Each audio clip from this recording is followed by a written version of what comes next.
Jamás, ni en mis sueños más locos, pensé que alguna vez tendría una conversación como esta. Cuando sucedió, no pude hablar de ello en absoluto.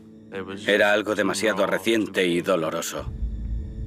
Tardé muchos años en llegar finalmente al punto en el que poder hablar de esto. Por fin era hora de dejar de intentar esconderme de ello y enterrarlo. Era hora de sacarlo a la luz y enfrentarme a ello. Esta es la primera vez que Joshua Hudnall ha hablado públicamente de su madre, Stephanie. Dejé de llamar a mi madre mamá hace muchos años. Ahora ella es solo Stephanie. Esto tiene que ser un error. No. Mañana hará 7 años del día que la vi por última vez. Y no tengo remordimientos. No puedo creérmelo. Que se pudra. Y si se muere en prisión, pues mejor.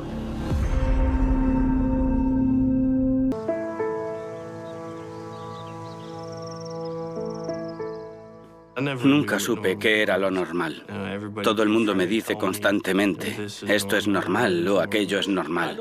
No sé lo que es normal. Solo sé cómo me he criado.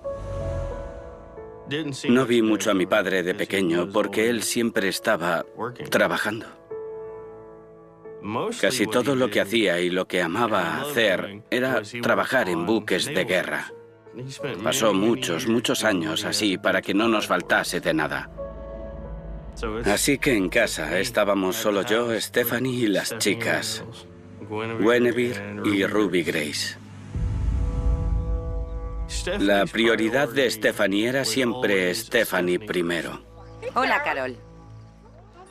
Su cara pública era la de una mujer perfecta, la esposa perfecta, la madre perfecta. Y luego su cara privada era una maestra en la manipulación. Y la ocultaba tras su imagen de una mujer santa y cristiana. Me alegro de verte. ¿Cómo va todo? Muy bien. Stephanie siempre intentaba aparentar, pero en realidad nunca fue lo que aparentaba.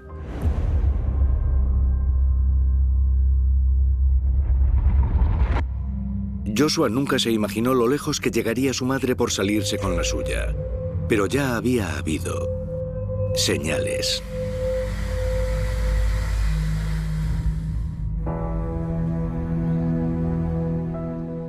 Mi relación con Stephanie fue siempre, desde que tengo memoria, siempre fue, digamos que, de cordialidad. Cuando fui lo bastante mayor, ella empezó a enviarme a hacer recados a una pequeña tienda a coger leche o un cartón de huevos. Cielo, no te olvides de la leche. Vale, mamá. Un día cogí prestado un patinete de mis hermanas y no estaba acostumbrado al patinete, ¿vale? Iba por la bajada y tenía que tomar una curva para llegar a la tienda. Giré el manillar demasiado y salí volando desde el patinete. Volé un buen trecho, ¿vale? Estaba sangrando por todas partes. Volví corriendo a casa y Stephanie vio la sangre y me dijo, ¿qué ha pasado? ¿Traes la leche? ¿Qué ha pasado? Me caí del patinete. Le dio totalmente igual. Tenía sangre por toda la pierna. Oh, vale. Eso fue todo. Me duele. Bien, ya sabes dónde están las tiritas. Ve a lavarte. Ella, en realidad, no sé si era por desinterés o si era por... Definitivamente se preocupaba menos por mí que por las chicas. Nunca hubo una relación cercana entre nosotros que yo pueda recordar.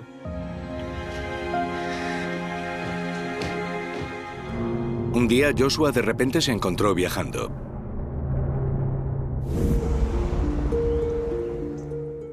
Los viajes de pequeño empezaron cuando tenía unos 9 años. No nos quedábamos demasiado en el mismo sitio. Vamos, chicos. Quiero todo empaquetado antes de que vuestro padre llegue a casa.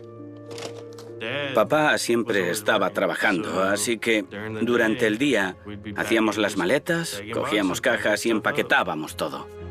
Josh, cuando acabes aquí empieza a empaquetar las cosas de la cocina. Nunca nos dieron ningún motivo, no nos decían por qué, solo nos decían a empaquetar. No entiendo por qué nos mudamos. Porque sí. En aquel momento no lo sabía, pero Stephanie era el motivo de las mudanzas. Normalmente era debido a que ella dilapidaba el dinero y luego no pagaba las facturas. Así que cuando los acreedores empezaban a llamar, o la compañía eléctrica se preparaba para cortarnos la luz, o el arrendador empezaba a llamar, nos mudábamos. La forma incontrolable de gastar de Stephanie era un problema constante en casa entre ella y papá. Pero papá lo aguantaba para intentar mantener la paz en casa. Nos fuimos de Nueva Orleans a Hazleton, Pensilvania, y luego nos mudamos a Virginia Beach. Estábamos de 4 a 6 meses en un sitio y entonces ella gastaba todo el dinero y... hora de irse. Con cada mudanza aumentaba la tensión entre los padres de Joshua. ¡Maldita sea, Stephanie! ¡Estoy harto de esto! ¿Ni te vas a echarme la culpa a mí? Sus discusiones nunca fueron delante de nosotros, siempre aparte, una vez que nos habíamos ido a la cama. ¿Quieres que nos muramos Lo de que hambre? quiero es que esto se acabe. Intentó múltiples veces enseñarle a... Ya sabes, tienes que ocuparte de las facturas y luego podrás hacer lo que quieras. No quiero escucharlo más. A partir de ahora pagaré yo las facturas. Y durante las 3 horas siguientes, lo único que se oían eran gritos. ¿Qué quieres que haga? Podíamos escuchar las voces en alto y todos los gritos. Se acabó. No más compras. Tú eres el que deberías ¡Se estar acabó! pagando por nosotros. Un día le pregunté a papá, ¿por qué? ¿Por qué mamá es tan mala? Y su forma de explicármelo fue que no le estaba dando tanto dinero como antes, porque se estaba asegurando de que pagábamos las facturas. Stephanie decidió que ya era hora de vengarse. Yo estaba en clase cuando me recogieron Stephanie, Gwen y Grace, las 3. Les pregunté, ¿qué sucede? ¿Por qué venís a recogerme? Y dijo, no te preocupes, tú sube al coche. Así que me subí y nos fuimos. Y condujo durante hora y media hasta Green Cove Springs. Aparcamos delante de una puerta de hierro y dije, ¿dónde estamos y qué estamos haciendo aquí? No sé qué sitio era aquel hasta que estuvimos dentro.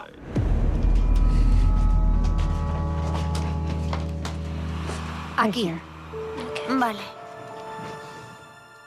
Cuando llegas, te reciben como 3 o 4 empleadas. Una entrevista a la mujer y otras 2 entrevistan a los niños. Y nos dijo, ¿sabéis por qué estáis aquí? Ni siquiera sé dónde estoy. ¿Qué es este lugar? Bien, esto es un refugio para mujeres. ¿Qué es eso? ¿De qué me estás hablando? ¿Refugio de mujeres para qué? Era un refugio para mujeres maltratadas. ¿Por qué estamos aquí? ¿Has visto a tu padre pegar a tu madre? No. Pero discuten mucho, ¿verdad? ¿Qué? Supongo. Le dije a la empleada que si este era un refugio para violencia doméstica, que no había motivo para estar aquí. Mi padre no es un maltratador, así que no sé por qué estamos aquí. Mi padre no pegaría a nadie. Eso no es lo que dice tu madre. No estaba feliz al respecto. En absoluto. Mira, ¿por qué no os llevamos a instalaros y seguimos hablando después? Pero no pude contactar con mi padre, no tenía ninguna forma. Estaba realizando un trabajo en Mississippi, así que imaginaos.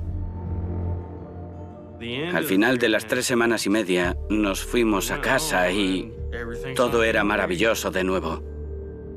El único motivo por el que fuimos al refugio fue por una táctica manipuladora suya para conseguir que papá le diese más dinero cada semana. Y funcionó, supongo. Pero no durante mucho tiempo. Y pronto Stephanie decidiría vengarse. Tuvimos que llevarlo corriendo al hospital. Esa fue una de las primeras veces que ella intentó envenenarlo.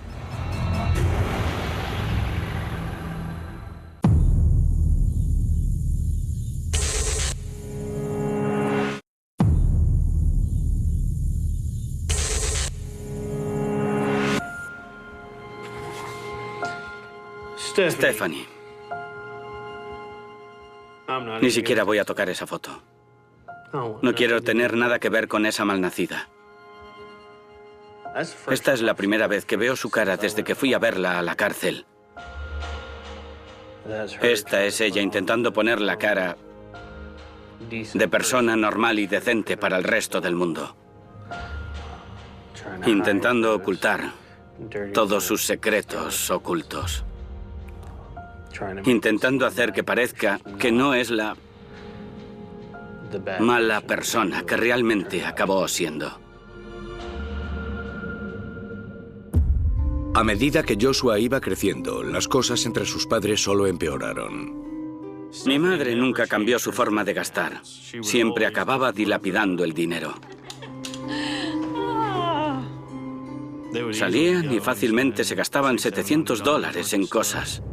Hola, chicas. ¿Qué es todo esto? Yo no entendía realmente la relación de Gwen y Stephanie.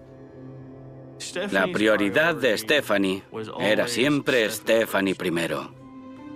Y luego iba Gwen, y luego Gracie, y al final yo. Si Gwen y yo acabábamos queriendo la misma cosa, ella lo conseguía antes que yo.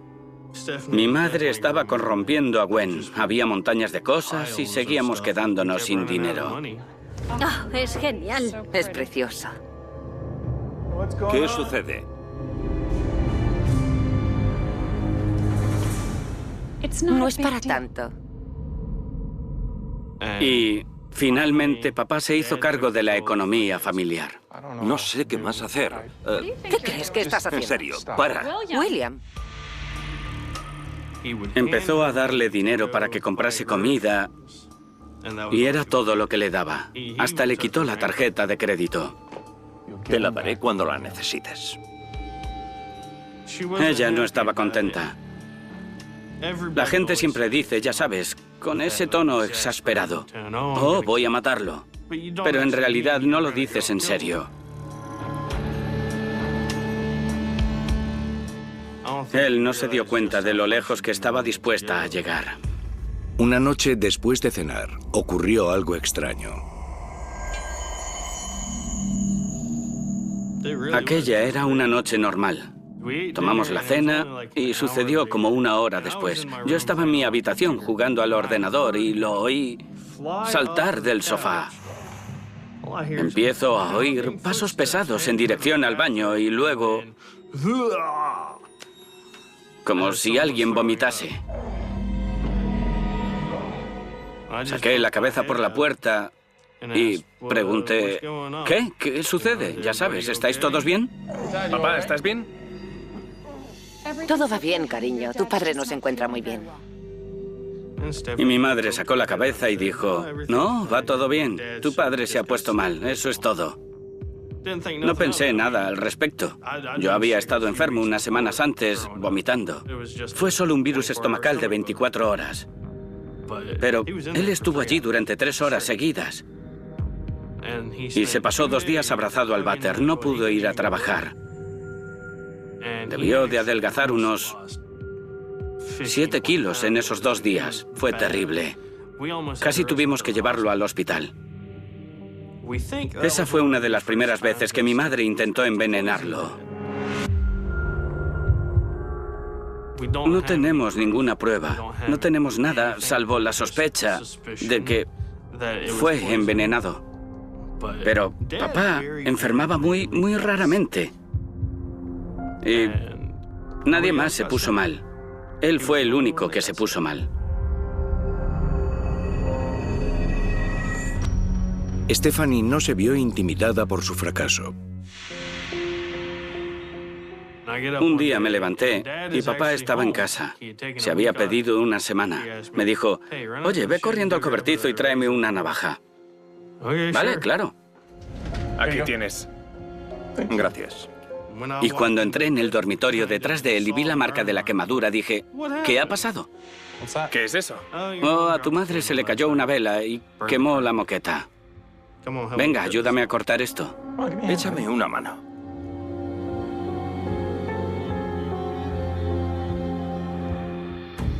La explicación que le dio a papá fue que, ya sabes, había encendido una de las velas perfumadas e iba a ponerla en la cómoda y le cayó la vela al suelo. Pero yo no sé si se dio cuenta de lo que intentaba hacer. Una vez sucedió todo, me enteré de que ella, en realidad, le había dicho a un amigo de la familia que papá estaba durmiendo aquella noche y que intentaba hacer arder las sábanas con la vela mientras él estaba durmiendo. Según parece, él había hecho un ruido, así que habría empezado a roncar muy alto de nuevo. Ella se asustó y la vela salió volando y quemó la moqueta. Si hubiese conseguido hacerlo y él no se despertase, se hubiese quemado vivo y la casa habría ardido también. Y aquí está papá. Se puede ver en esta foto que es muy feliz. Esta no es una sonrisa falsa. Si papá hizo algo mal, fue intentar ayudar demasiado. Nunca intentó aprovecharse de nadie. Siempre intentó tratar a todos justamente. Esa fue la mayor lección que impartió. Sé la mejor persona que puedas ser con toda la gente que conozcas. Era un hombre dispuesto. Stephanie intentó reclutar a Joshua contra su padre, pero fracasó. Antes de cumplir los 18, a medida que mi independencia cada vez era mayor, ella respondió intentando ser más controladora. Nos habíamos levantado una mañana y como cualquier otro día, desayunamos. Y me puso un trozo de papel rosa delante. ¿Qué es esto? Deberíamos haberlo hecho hace tiempo. Fírmala. Era una orden de alejamiento contra mi padre. Papá siempre estaba trabajando, así que, en realidad, nunca podía verlo demasiado. No. Sí, No voy a firmar esto. No me iré a ningún lado. soy tu madre. Le dije, no, déjame, no quiero escucharte. Siempre estaba usando a sus hijos contra él, porque sabía que él nunca estaba. Papá fue lo más cercano a un buen amigo que tuve durante casi toda mi vida, y no quería perderlo. Y sabía que si yo la apoyaba, iba a perderlo. Vas a hacer lo que yo te diga mientras vivas en esta casa. Y empezó a gritarme. ¡Firma el maldito papel! No voy a firmarlo. Intenté irme, salir de allí y relajar la situación, hacer lo correcto. Y en cuanto lo hice, empezó a empujarme. ¡No! ¡Firma! ¡No! Nunca se portaba así con Gwen ni con Gracie. Y no sé por qué. No sé de dónde procedía toda esta ira, pero yo estaba empezando a pensar por mí mucho más de lo que le gustaba. Así que ella estaba haciendo lo posible para intentar que volviese al redil, pero no funcionaba. Me voy. No podía controlar mi forma de pensar. Joshua descubrió que había consecuencias por llevarle la contraria a Stephanie. Fui a la cocina a coger un vaso de agua y ella me oyó llegar. En cuanto puse un pie en la cocina, cogió un cuchillo y vino hacia mí con él. Nunca antes había hecho algo así conmigo, así que fue totalmente inesperado. Mamá. Tuve que correr para que no me cogiese. ¡No me desafíes! Recorrí de espaldas la casa hasta mi cuarto. Cerré la puerta, puse la cajonera delante de ella para evitar que entrase. y se quedó allí delante de la puerta, gritando y golpeándola, intentando tirarla abajo. No sé cuáles eran sus intenciones. No sé si en realidad iba a apuñalarme, si iba a cortarme o solo a asustarme, no lo sé.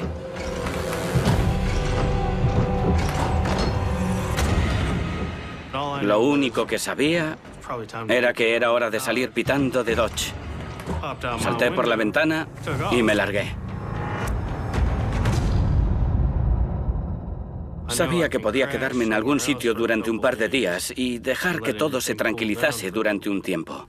Cuando se le pasó el susto, Joshua lo pasó mal pensando qué hacer a continuación. No se me ocurrió nada hasta que salí de la casa, cogí aliento por fin y me calmé. Esa loca acababa de intentar asesinarme. Sabía que papá venía a casa ese fin de semana, solo tenía que esperar un par de días y sabía que una vez papá estuviese en casa todo iba a ir bien.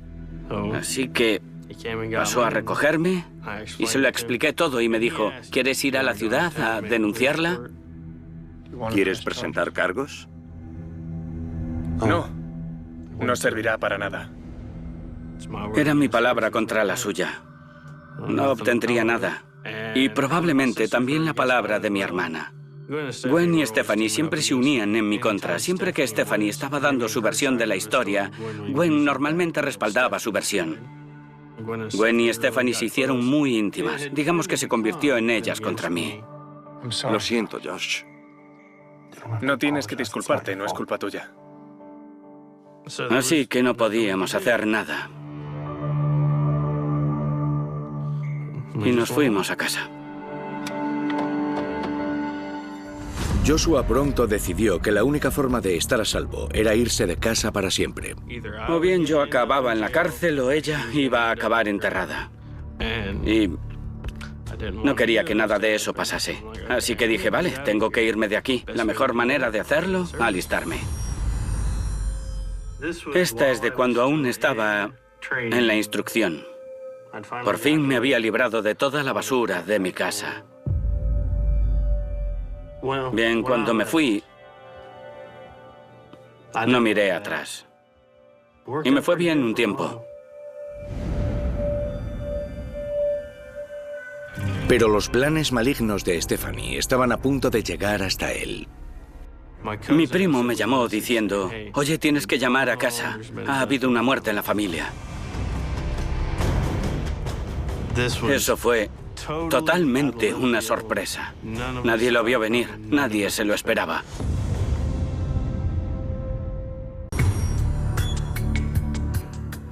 Me encantaba estar en el ejército, en serio.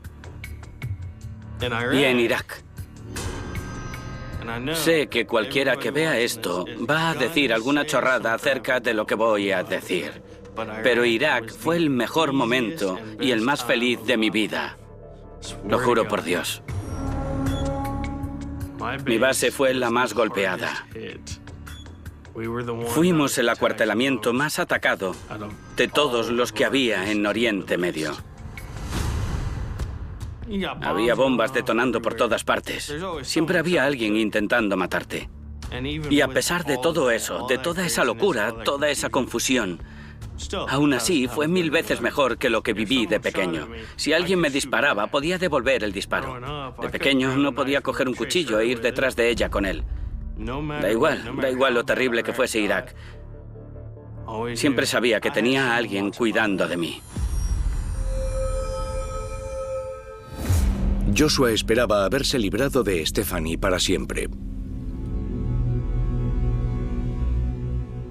Mi primer año en el ejército, cada día de paga, ella me llamaba.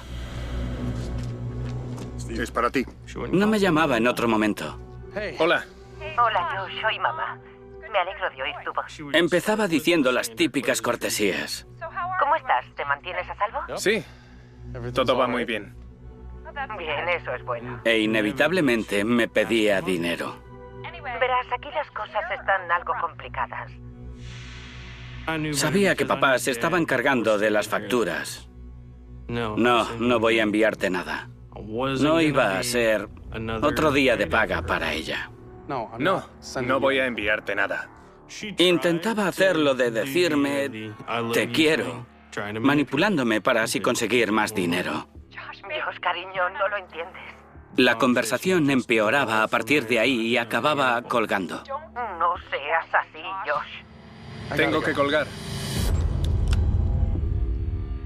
Pasaban otras 3 o 4 semanas y volvía a llamar. ¿Qué quieres? Se nos están acumulando las facturas. Me acabé aburriendo. Mira, deja de llamarme, estoy harto. ¿Sabes? No me vuelvas a llamar. No voy a enviarte dinero. Josh. Adiós. Josh.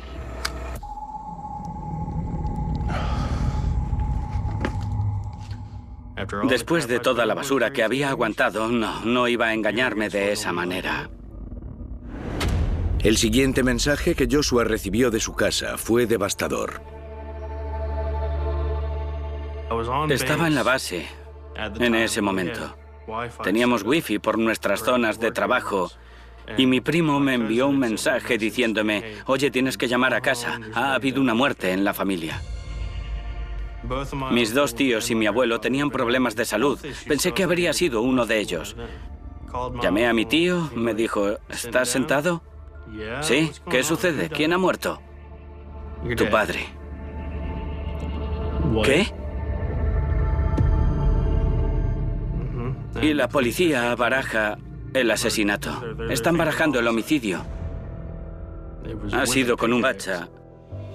Parece ser que fue un asalto que salió mal. Tengo que colgar.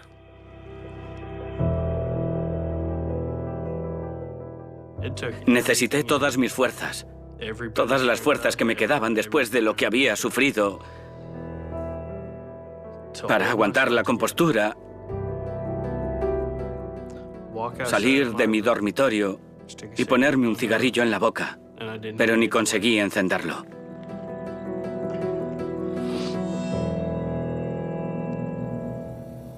Me vine abajo.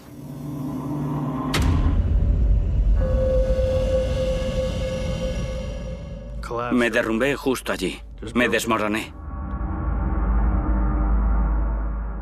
Y me senté durante unos 10 minutos. Y entonces otra sargento me vio allí con los ojos llenos de lágrimas y me dijo, ¿estás bien? Oye, Acabo de saber que mi padre ha muerto. Vamos, ponte en pie, coge tus cosas y te mandaremos a casa. vamos a hacer tu mochila y te meteremos en un vuelo de vuelta, ¿vale?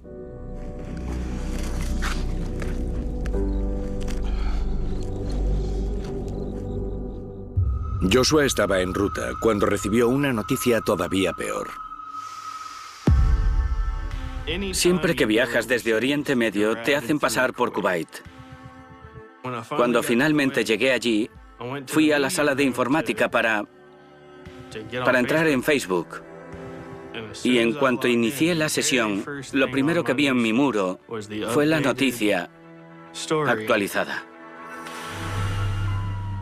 El estómago me dio un vuelco. Ella lo había matado y había acabado siendo arrestada. Me llevó un tiempo asimilarlo. Tuve que leer la historia 3 o 4 veces para poder entenderla y darme cuenta de qué estaba pasando, qué estaba diciendo. Aquello no tenía ningún sentido. Nadie lo vio venir, nadie se lo esperaba. Pero la mayor sorpresa de todas aún estaba por llegar. Stephanie no había actuado sola. Las fotos que aparecían eran retratos policiales de Gwen y Stephanie. Habían sido ella y mi hermana las que habían matado a mi padre. Ella obligó a Gwen a hacerlo.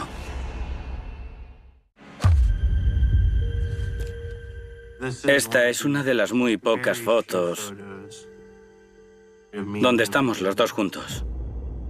Durante muchos años, él fue mi único amigo.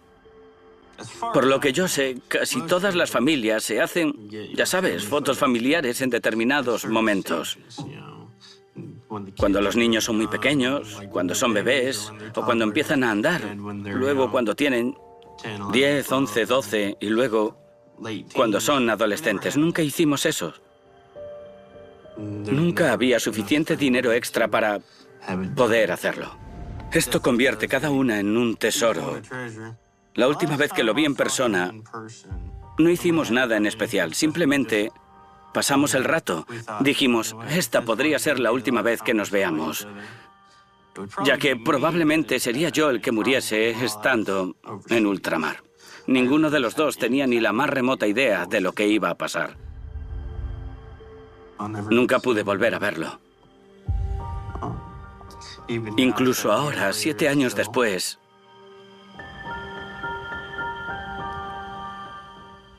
la pérdida aún es muy dura.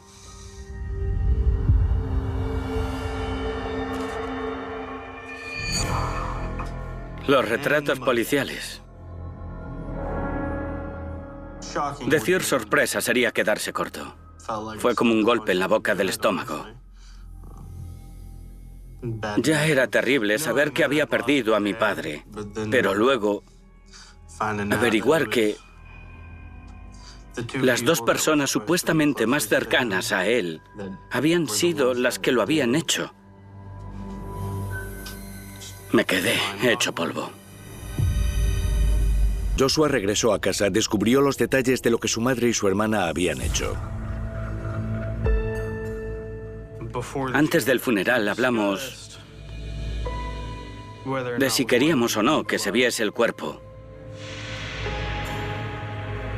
Porque cuando Gwen y Stephanie lo mataron, Gwen cogió su hacha, fue a su dormitorio y lo golpeó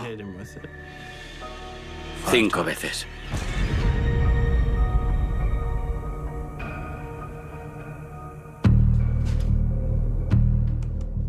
¿Estaba durmiendo? ¿Le golpeaste en algún otro sitio? En el pecho. ¿Con qué? ¿Con qué le golpeaste en el pecho? Con el hacha. ¿Con el hacha? ¿Por qué le golpeaste en el pecho? Porque seguía haciendo ruidos como si estuviese roncando. Entonces Estaba enloqueciendo. No sabía lo que hacía. Estaba muy asustada. La policía, cuando realizó su investigación, jamás pudo demostrar que Stephanie estuviese en la habitación cuando Gwen lo hizo. Pero yo, incluso hoy en día, mantengo que Stephanie tenía que estar en esa habitación, porque si no fuese así, Gwen jamás hubiese hecho lo que hizo. Aparentemente Gwen había estado planeando esto durante mucho tiempo, incluso años. Y su plan original era conseguir que yo lo hiciese y asumiese la culpa. Pero cuando mis ganas de independizarme llegaron y se dio cuenta de que no podía moldearme ni manipularme para hacerlo, entonces empezó a manipular a Gwen.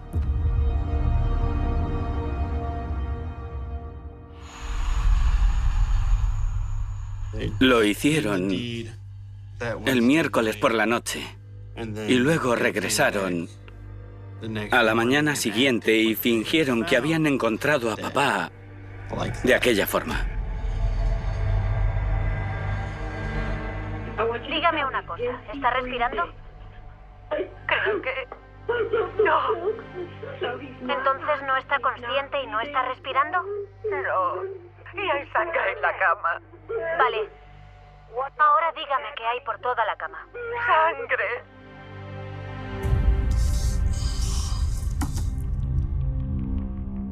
Sangre. Esta fue sacada en el exterior de la escena del crimen. La persona del centro es Stephanie, intentando actuar dolida y confundida por lo que había pasado. A primera vista, uno pensaría que solo es una viuda en un funeral. Puedo entender que si no conocías a Stephanie y no conocías su historia, puedo entender que uno pudiese ser engañado.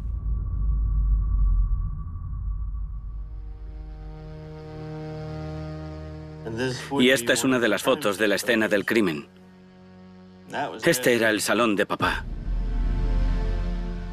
Gwen y Stephanie hicieron un trabajo pésimo desordenando el sitio, haciendo que pareciese un robo que salió mal. El motivo por el que las atraparon fue porque no había indicios de allanamiento. La gran ironía de todo esto es que ellas eran adictas a programas de crímenes. Cada vez que atrapaban a alguien, especialmente por este motivo en particular, siempre decían, oh, yo jamás sería tan estúpida. Jamás me cogerían por un motivo así. Y luego van y lo hacen. Y cuando la agente me dijo esto, me reí. Delante de su cara. Pobre chica. Es decir, rompí a carcajadas en cuanto me lo dijo. Rompí a carcajadas. Me llevó un minuto parar y ella me miró con cara rara todo el tiempo. ¿Sabes? Pero en cuanto le expliqué por qué me reía, digamos que ella también sonrió, porque entonces lo entendió. Debido a la gran ironía, a la increíble estupidez del acto, no sé, no pude evitar reírme. Fue por la dulce ironía que había. Si alguna vez ve esto, sé que se va a sentir ofendida. Me importa un comino. Joshua estaba decidido a hacerle una visita a la cárcel a Stephanie. El único motivo por el que fui fue por intentar conseguir respuestas que nadie más había conseguido, que ni su abogado consiguió saber. Mi visita a Stephanie no duró demasiado, solo duró 45 minutos. Y le dije directamente, el único motivo por el que estoy aquí es porque quiero saber por qué. No quiso decirme nada. Se lo pregunté de nuevo. ¿Por qué lo hiciste? Y ahí fue cuando empezó a intentar hacerme creer que era culpa mía, porque yo no quería enviarle dinero. No nos ayudaste. Nada de esto hubiese pasado si me hubieses enviado dinero. ¿Qué esperabas? Y cuanto más tiempo pasaba allí sentado mirándola, y cuanta más basura salía por su boca, me enfadaba más y más. ¿Josh? Me fui porque empezó a entrarme tal ira que si no me marchaba cuando lo hice, iba a acabar siendo arrestado por intentar atravesar el cristal y ponerle las manos encima. No he hablado con ella, no he ido a verla. No la he visto desde entonces. Pero la visita a Gwen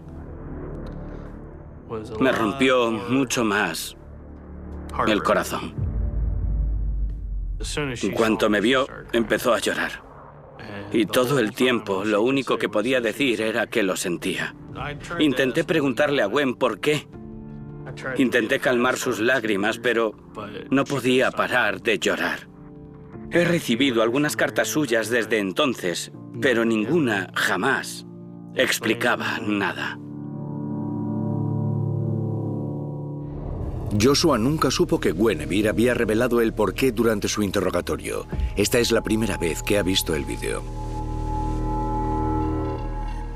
Han pasado 7 años. Es hora de tener respuestas. Estábamos perdiéndolo todo. Todo. No teníamos nada. Él tenía dinero de sobra. Tenía $6.000. $6.000. ¿Sabes cuánto dinero nos dio? ¿Cuántos? $400. Estaban a punto de cortarnos la luz. No teníamos seguro del coche, nada. Y él se preocupaba por vosotros. Sí, no tenía elección. Tenía que hacerlo. No me esperaba este giro. Él no tenía $6.000. Y le había dado a Stephanie casi todo lo que tenía. Se quedó con lo justo para pagar su luz y para comprar comida. Durante varios años usé el término lavado de cerebro. Y, sinceramente, creo que sí, que se lo lavaron. Esta era Stephanie hablando. Gwen siempre había sido más leal que inteligente. Si de alguna forma hubiese conseguido convencer a Gwen de que se fuese de aquella casa, papá estaría vivo y los demás, todos los demás estaríamos mejor.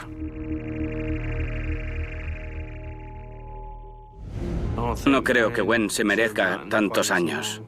Ella es culpable porque realizó el acto físico, pero también es una víctima debido a la manipulación de Stephanie y a su control mental y a su maltrato. En cuanto a mi madre, no son suficientes.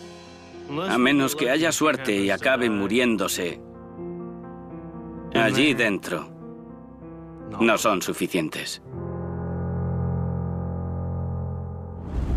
Desde la sentencia, Joshua ha hecho todo lo posible por pasar página. Me castigué a mí mismo durante muchos años pensando, ¿y si hubiese estado allí? ¿Y si hubiese visto algo? ¿Y si hubiese prestado más atención? ¿Y si hubiese hecho más por sacar a Gwen y a Gracie de allí? Gracie y yo ya no somos amigos hoy en día. Hablamos de vez en cuando. No sé si alguna vez volveremos a ser amigos. Sé que tengo un trastorno postraumático y sé que no está relacionado solo con el ejército. Sé que este acontecimiento y que todo lo que me pasó cuando era pequeño definitivamente contribuyeron a él. He aprendido a controlar mi ira, a mantenerla encerrada, pero mi terapeuta me ha dicho, mira, puedes mantenerla encerrada, pero algún día esa jaula va a romperse y cuando lo haga no va a ser agradable. Esto fue lo que me llevó más tiempo de todo. Aprender a procesar mis emociones. He mejorado al respecto, pero aún lo paso mal hoy en día. Esto ha sido parte del motivo de decidir hacer esto. Y sí, esto definitivamente ha ayudado. Ha sido terapéutico.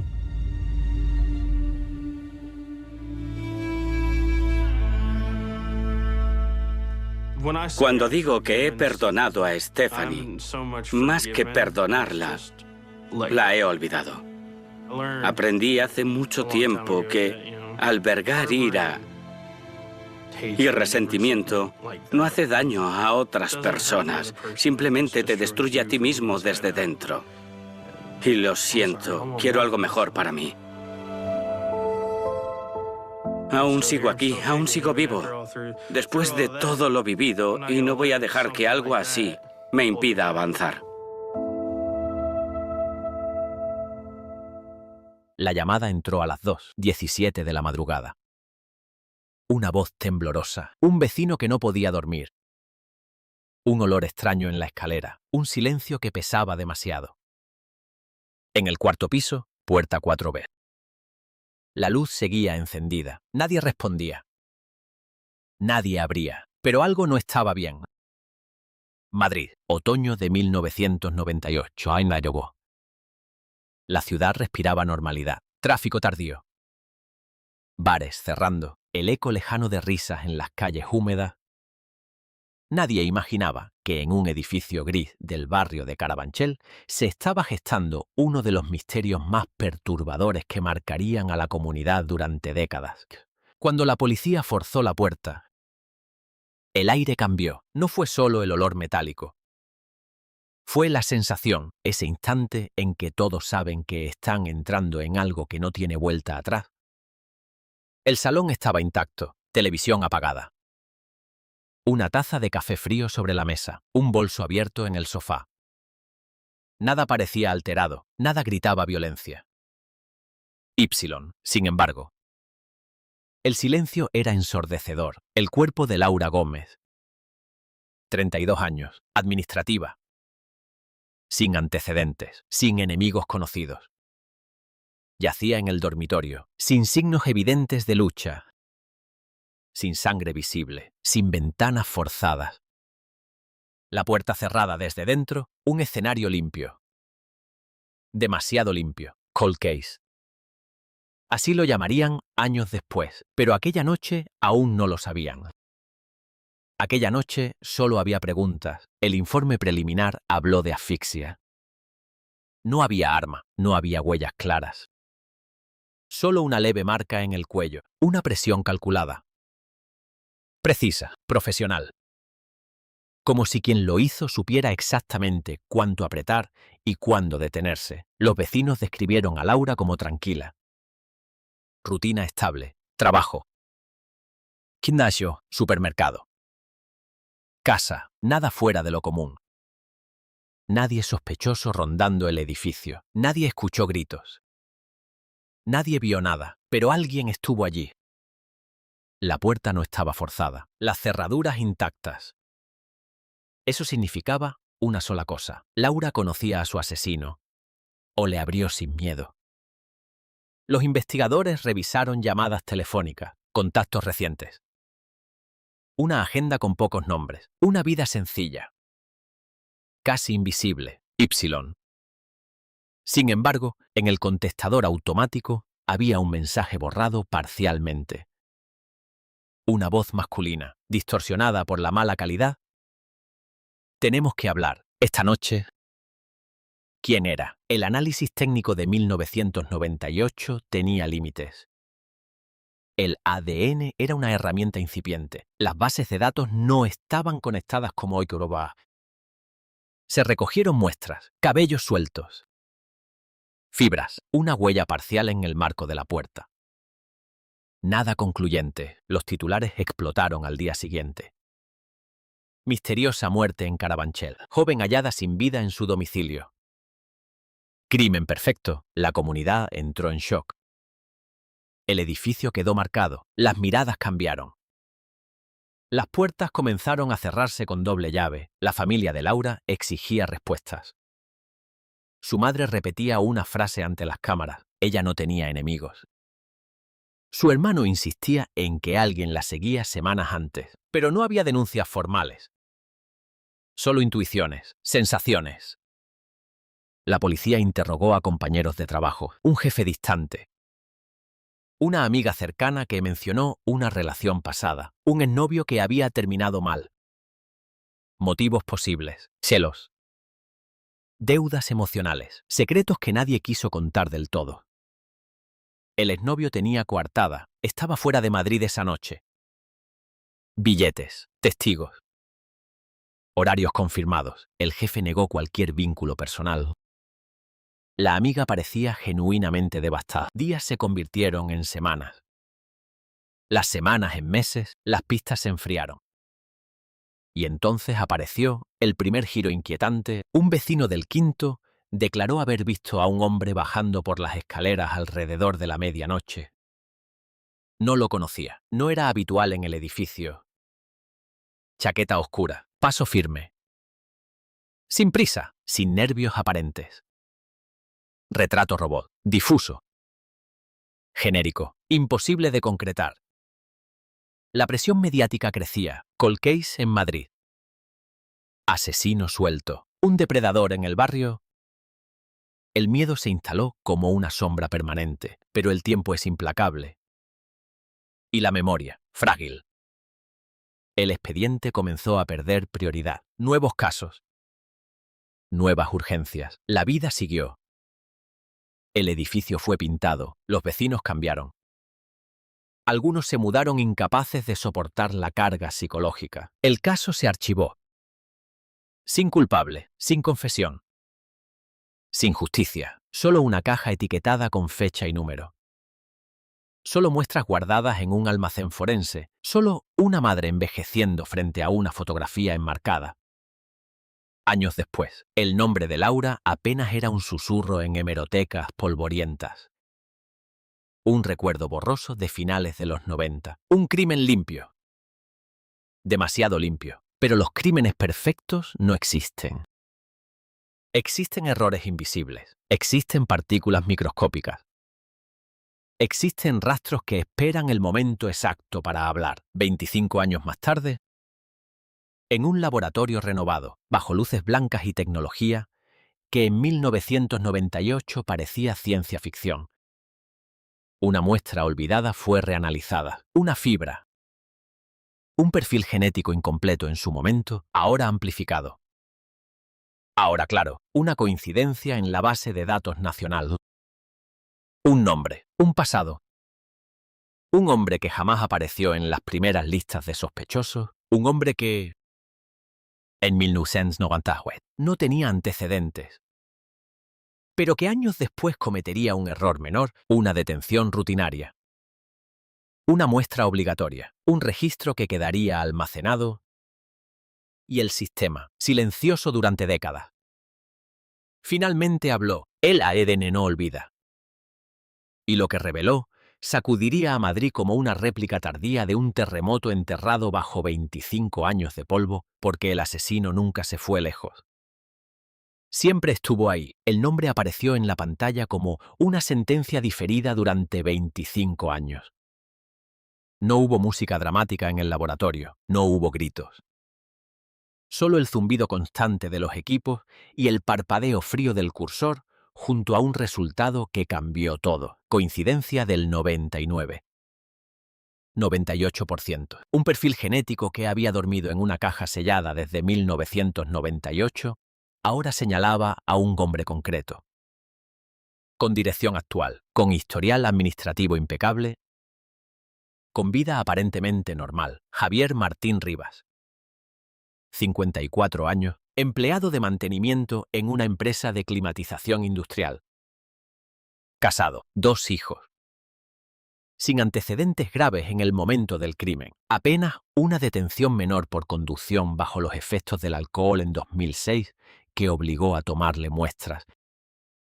Ese gesto rutinario, casi insignificante, había dejado su ADN flotando en una base de datos nacional que no existía cuando Laura murió. La inspectora que reabrió el expediente no celebró. No sonrió, miró la pantalla como si estuviera frente a un fantasma que finalmente había decidido materializarse. 25 años de silencio comprimidos en una línea de texto, coincidencia positiva con la muestra recogida en la escena. Una fibra microscópica atrapada en la alfombra del dormitorio, una célula epitelial mezclada con polvo doméstico. Ignorada durante décadas porque la tecnología no alcanzaba para amplificarla sin contaminarla. Ahora era clara. Innegable, fría. Pero un nombre no es una condena, es el inicio de otra tormenta. Javier vivía a menos de 8 kilómetros del edificio de Carabanchel. Nunca se mudó de la ciudad. Nunca desapareció, nunca huyó. Durante años pasó frente a comisarías, hospitales, parques infantiles, supermercados. Caminó bajo la misma lluvia que cayó aquella noche de 1998. Respiró el mismo aire. Nadie lo miró 2 veces. Los investigadores comenzaron a reconstruir su vida en retrospectiva. En 1998 tenía 26 años, soltero. Trabajaba como técnico en reparaciones eléctricas, subcontratado para pequeñas intervenciones en edificios residenciales.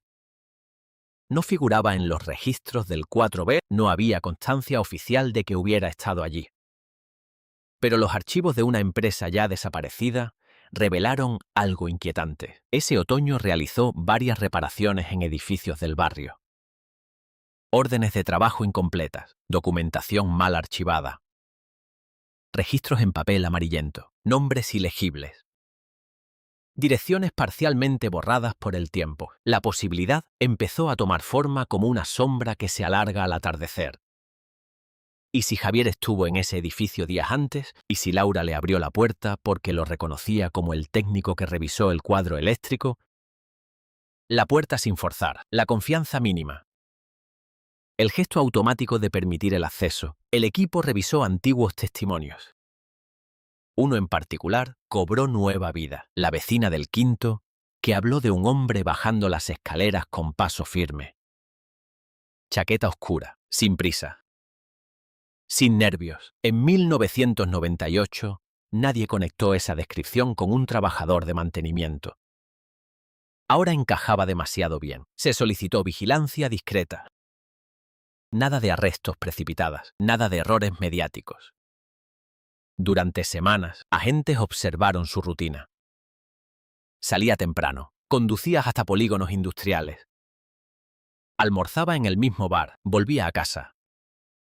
Saludaba a su esposa. Miraba televisión. Vida anodina, vida común.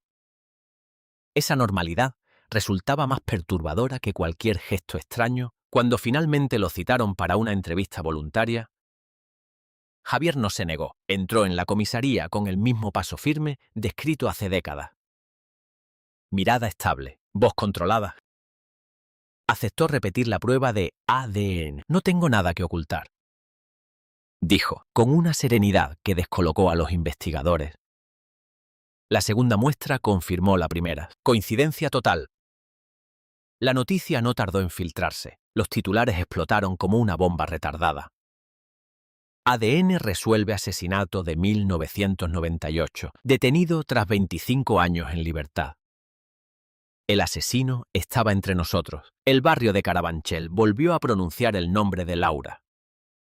Las cámaras regresaron al edificio gris. Los vecinos actuales apenas sabían quién fue ella, pero sentían el peso histórico de vivir en un lugar marcado. En el interrogatorio formal, Javier mantuvo la calma. Admitió haber trabajado en edificios del barrio, pero negó haber estado en el 4B esa noche. Negó conocer a Laura. Negó cualquier contacto. Si mi ADN está ahí, es porque hice alguna reparación previa, explicó. Una coartada tardía, imposible de verificar con precisión después de un cuarto de siglo.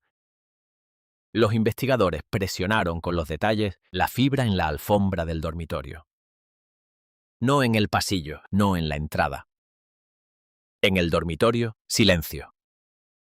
Una pausa mínima, un parpadeo apenas perceptible. Pero no hubo confesión. El caso, que durante años fue un cold case olvidado, ahora era una batalla judicial compleja. La defensa alegó contaminación cruzada, procedimientos antiguos, custodia de pruebas cuestionable. La fiscalía sostuvo que la cadena estaba intacta, que los sellos jamás fueron violados, que el ADN era concluyente. La familia de Laura observaba todo desde la primera fila del tribunal. Su madre, ahora con el cabello completamente blanco, sostenía la misma fotografía enmarcada que mostró ante cámaras en 1998.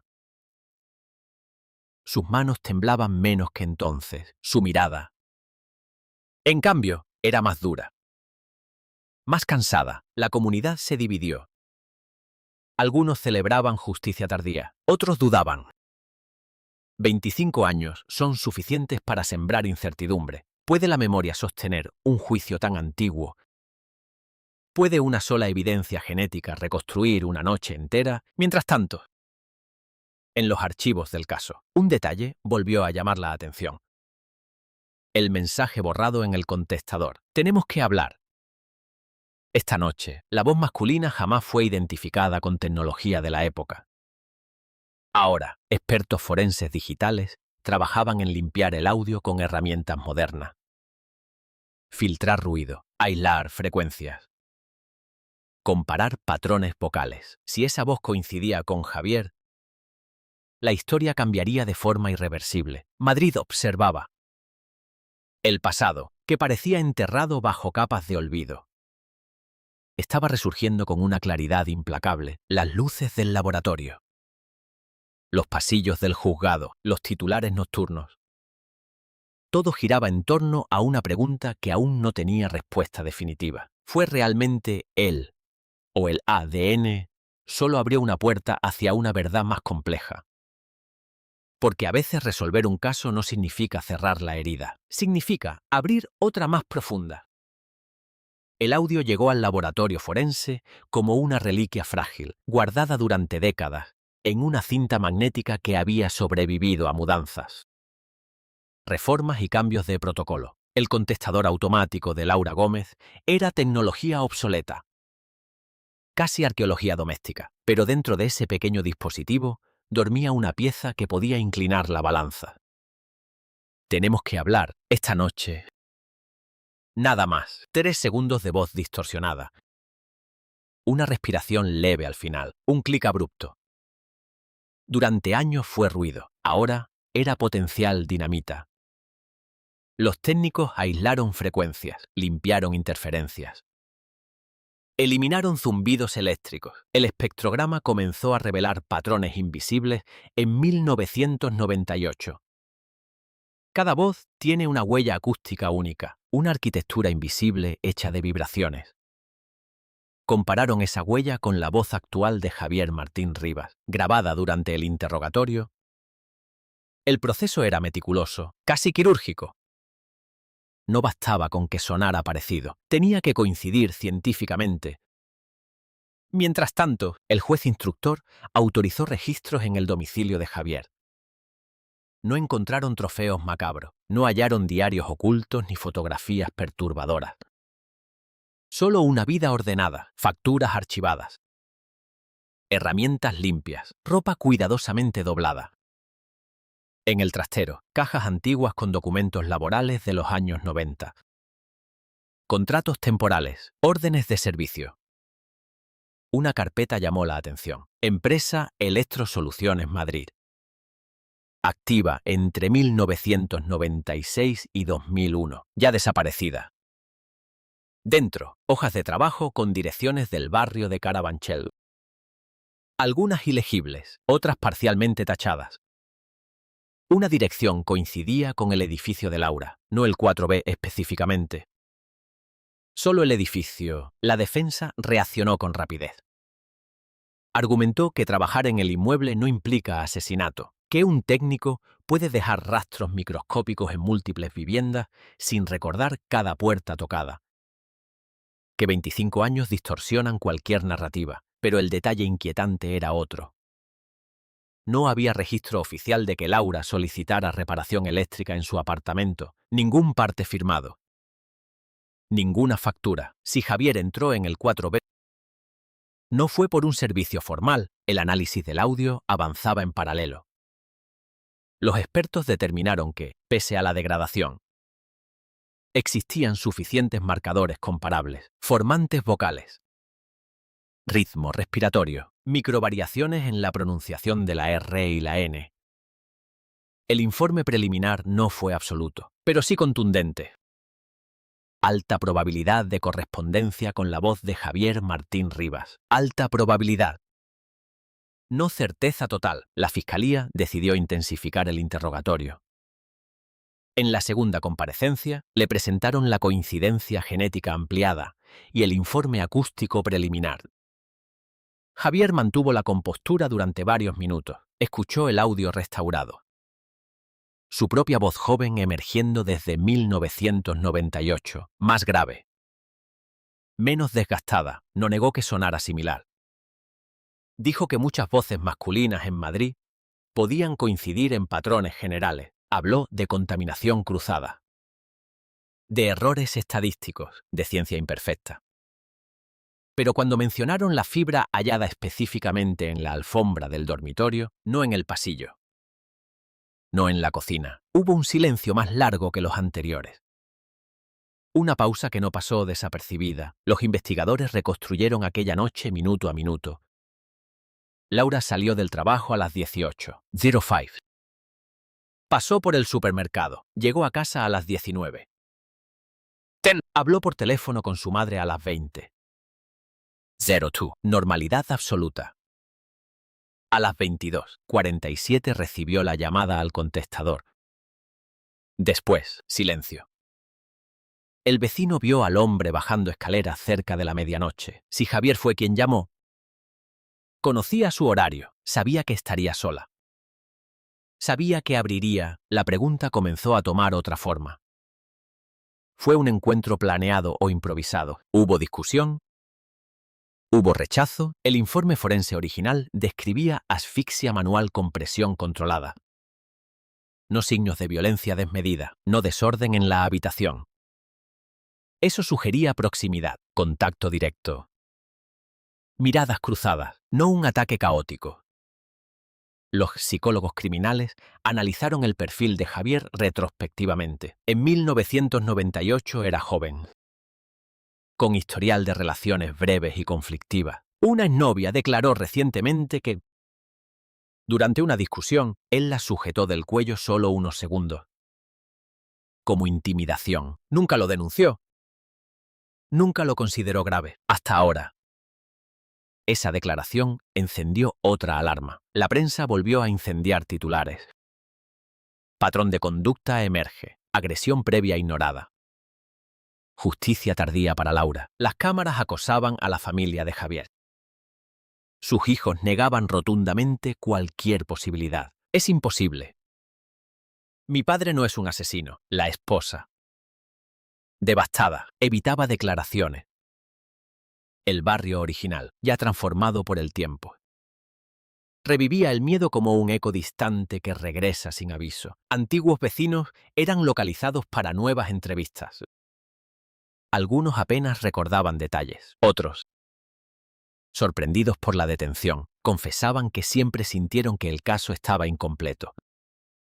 Como si faltara una pieza invisible, el juez decidió formalizar la acusación provisional por homicidio. 25 años después, el juicio prometía ser una confrontación entre pasado y presente.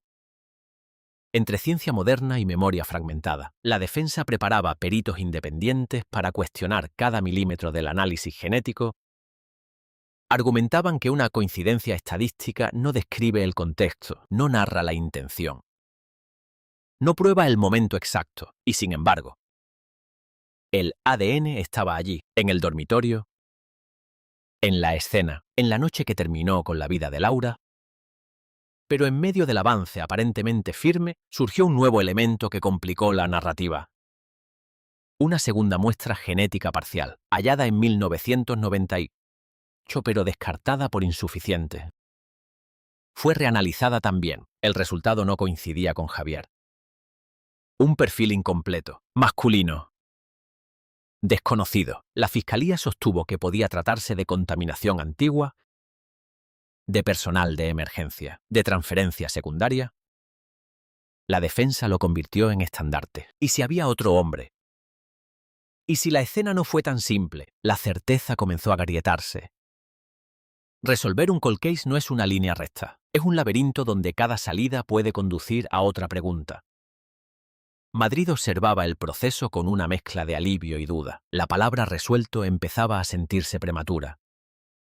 Porque aunque el ADN señalaba a Javier con fuerza casi absoluta, la historia de aquella noche seguía incompleta. Y en los silencios, a veces, se esconde más verdad que en las coincidencias estadísticas. El segundo perfil genético cayó como una grieta en el relato que parecía sólido. No era completo. No tenía suficientes marcadores para identificar a nadie en la base de datos nacional. Pero estaba allí, extraído en 1998 de la sábana inferior de la cama. Conservado en un tubo etiquetado con tinta casi borrada. Durante años fue considerado irrelevante. Una posible contaminación del entorno. Ahora, en medio del juicio mediático y judicial, se convertía en una sombra incómoda. La fiscalía insistía, perfil parcial no significa segundo agresor. Puede ser transferencia secundaria, puede ser contacto anterior, puede ser ruido biológico en una escena doméstica, pero la defensa lo presentó como una alternativa tangible. Como la grieta por la que se cuela la duda razonable. En la sala del tribunal, las pantallas mostraban gráficos de ADN ampliados, picos de colores, secuencias alfanuméricas que para el público eran jeroglíficos, pero que para los peritos eran mapas de identidad. El experto de la acusación explicó cómo la muestra principal coincidía con Javier en todos los LOCI analizados. Probabilidad de error. 1 entre miles de millones. El experto de la defensa respondió con la palabra que más pesa en derecho penal. Incertidumbre. Habló de degradación de muestras antiguas, de almacenamiento prolongado, de posibles microcontaminaciones invisibles en 1998. Mientras los abogados discutían estadísticas, la imagen de Laura volvía a circular en televisión. Fotografía de carnet, sonrisa leve. Mirada directa, congelada para siempre en los 32 años. El análisis del audio entregó el informe final pocos días después. No fue absoluto, pero fue más contundente que el preliminar. Compatibilidad alta con la voz de Javier. con un margen de error reducido. No era una identificación biométrica perfecta, pero sí una convergencia poderosa cuando se sumaba al ADN. En el tercer interrogatorio, ya bajo acusación formal, Javier comenzó a mostrar fisura. No confesó, no gritó. No se derrumbó, pero sus respuestas dejaron de ser lineales. Afirmó que pudo haber estado en ese edificio alguna vez sin recordarlo con precisión. Admitió que en los 90 trabajaba sin demasiada supervisión, que a veces aceptaba encargos informales pagados en efectivo. Intentó sembrar la idea de que Laura pudo haber solicitado una reparación privada. La fiscalía le preguntó directamente: ¿entró usted en el dormitorio de Laura Gómez? La pausa fue larga. El silencio llenó la sala. No lo recuerdo, respondió finalmente. No lo recuerdo, una frase que no niega, pero tampoco admite. Los investigadores regresaron al edificio de Carabanchel con tecnología tridimensional. Recrearon la escena digitalmente: posiciones, ángulos, distancias. Concluyeron que la asfixia se produjo de frente, sin señales de lucha intensa. Lo que sugería confianza inicial o sorpresa rápida. No hubo signos de robo. No faltaba dinero, no faltaban objetos de valor. No hubo agresión sexual documentada. El móvil seguía siendo un vacío. El perfil psicológico comenzó a perfilar un posible escenario. Encuentro privado. Discusión. Escalada breve. Pérdida de control controlada. Una agresión contenida que terminó en muerte. Un silencio posterior. Una salida tranquila por las escaleras.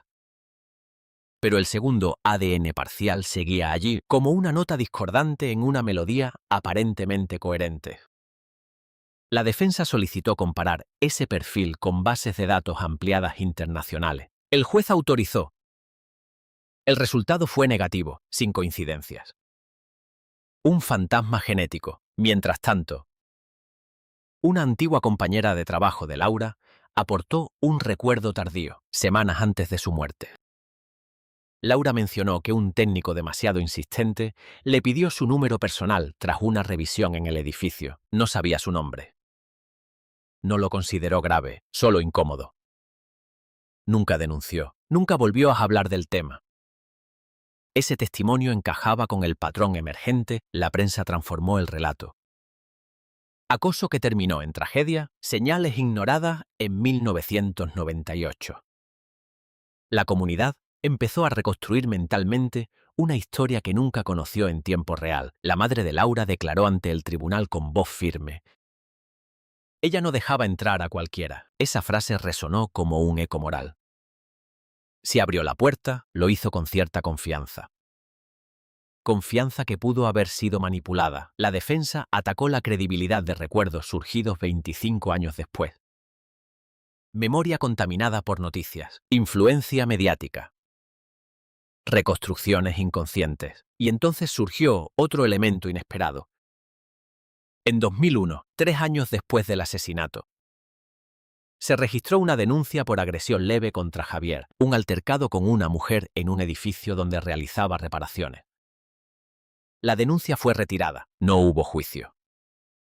El expediente quedó archivado, pero el patrón empezaba a delinearse con trazos inquietantes. La fiscalía presentó ese antecedente como indicio de comportamiento coercitivo. La defensa lo calificó de irrelevante y no probatorio. El juicio avanzaba como una cuerda tensada al límite. Cada día aportaba claridad y, al mismo tiempo, nuevas sombras. El ADN principal seguía siendo la columna vertebral de la acusación, pero la existencia de un segundo perfil parcial impedía que la narrativa fuera limpia. Madrid observaba dividido. Para algunos, la ciencia había hablado con suficiente contundencia. Para otros, la justicia no puede descansar en probabilidades acumuladas. En la última sesión de la semana, el juez formuló una pregunta que atravesó la sala con la precisión de un bisturí. Si no fue usted, señor Martín Rivas, ¿cómo explica su ADN en el dormitorio de la víctima? No hubo respuesta inmediata, solo un hombre sentado, mirando al frente, consciente de que después de 25 años de silencio, El pasado ya no podía ser ignorado, y mientras el tribunal se levantaba, una sensación incómoda flotaba en el aire. El caso estaba más cerca que nunca de una resolución, pero todavía no estaba completamente cerrado. El silencio después de la pregunta del juez no fue un vacío, fue un peso. Denso, insoportable. Javier permaneció inmóvil, la mandíbula rígida. Los ojos fijos en un punto que no existía, 25 años comprimidos en un segundo. No lo sé, respondió finalmente, con una voz más baja que en sesiones anteriores. No lo sé. La misma estrategia del olvido selectivo, la misma línea frágil entre negación y derrumbe. La fiscalía no necesitaba una confesión inmediata. Tenía ADN nuclear completo en la escena primaria. Tenía compatibilidad acústica en el mensaje del contestador. Tenía un patrón de comportamiento emergente. Pero necesitaba algo más fuerte que probabilidades. Necesitaba narrativa coherente. Motivo, secuencia. Los peritos forenses regresaron a la evidencia física con una obsesión renovada. Analizaron nuevamente las marcas en el cuello de Laura, utilizando modelos biomecánicos digitales. Determinaron que la presión ejercida fue constante, controlada. Aplicada por alguien con fuerza suficiente pero no desbordada. No hubo arañazos defensivos significativos. No hubo objetos rotos. Eso sugería que la agresión fue rápida. Quizás precedida por un momento de desconcierto, quizás por proximidad. En paralelo, se examinó el historial telefónico de Javier en 1998. Rescatado de archivos de operadoras que apenas conservaban datos parciales. Una coincidencia llamó la atención. Una llamada realizada desde una cabina pública, a menos de 3 calles del edificio de Laura la misma noche del crimen, minutos antes del mensaje grabado. No era una prueba directa, pero la ubicación encajaba con la geografía del caso. La defensa argumentó que en 1998 el uso de cabinas era común, que miles de personas pudieron usar esa línea. Pero el patrón espacial comenzaba a cerrarse como un círculo. La presión mediática aumentó cuando un antiguo compañero de Javier declaró haber escuchado un comentario inquietante meses después del asesinato. En una conversación informal, Javier habría dicho: «Hay mujeres que creen que pueden ignorarte y salir impunes. En su momento nadie le dio importancia. Ahora, esas palabras eran dinamita». El tribunal escuchaba cada pieza como si se tratara de fragmentos de un rompecabezas ensamblado demasiado tarde. La defensa intensificó su contraataque. Presentó un experto en genética forense que cuestionó la integridad absoluta de muestras almacenadas durante tanto tiempo. Habló de microtransferencias invisibles, de manipulación involuntaria en laboratorios antiguos, de estándares que en 1998 no eran tan estrictos como hoy. Sembró la duda con precisión técnica, pero la fiscalía respondió con registros de cadena de custodia intactos. Firmas, fechas, sellos. La muestra nunca fue abierta sin protocolo. Nunca fue mezclada, nunca fue expuesta fuera del entorno controlado. La tensión alcanzó otro nivel cuando el juez autorizó la presentación de un análisis de comportamiento retrospectivo elaborado por criminólogos. El informe sugería que el crimen no fue planificado durante semanas, sino impulsado por una interacción específica esa noche. Posible rechazo, posible confrontación, posible humillación percibida. La asfixia manual, sin arma, sin violencia desbordada, apuntaba a una reacción personal, no a un robo ni a un ataque aleatorio. Ese perfil encajaba con el testimonio de la compañera que recordó al técnico insistente. Javier comenzó a mostrarse más irritable en sala, miradas breves hacia la familia de Laura. Susurros con su abogado, una rigidez que ya no parecía serenidad sino contención.